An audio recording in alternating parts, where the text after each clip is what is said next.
A devastated woman who saw her brother for the last time at their mum's funeral says she wishes she could have given him a hug, but didn't because she was following the rules. Cassie Garbutt could not embrace grief-stricken sibling Glenn Southern as they bade farewell to mother Brenda, 72, who died from COVID without her family at her side.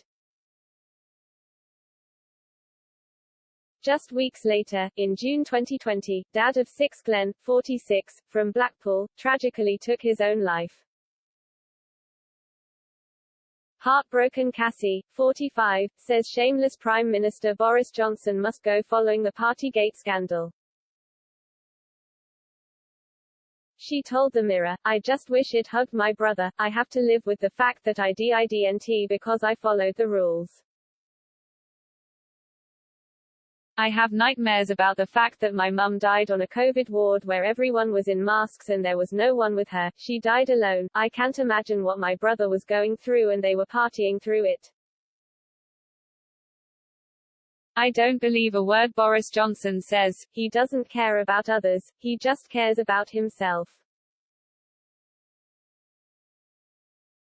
Neither Cassie nor Glenn were able to visit their mother during her final days at Blackpool Victoria Hospital after she was admitted from her care home with COVID-19. "It had a devastating impact on Glenn," his sister said. "My brother was a big lovely character, he was crying and he said what if I'd given it to her?" She recalled, "He was upset that she was in hospital and we couldn't see her. He phoned in the morning to say she had just gone and he was crying on the phone." On the day of the funeral, on April 20, 2020, Cassie drove from her home in York and sat alone, with only 6 family members allowed to attend. After the service she returned home, and would never see Glenn again. Exactly 2 months later, he took his own life at the premises of the utility business he ran. "If my mum hadn't died, I'm convinced that my brother would still be here," Cassie said.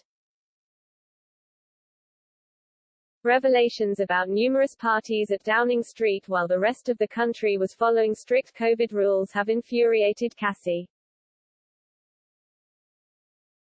Last week the shameless Prime Minister repeatedly refused to stand down despite Whitehall enforcer Sue Gray blaming a failure of leadership for a string of Downing Street parties.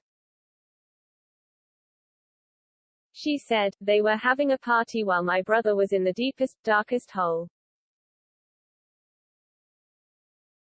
They should have standards, but they seem to think it's just one rule for them. It's ridiculous what they've got away with. They don't care about others, they just care about themselves."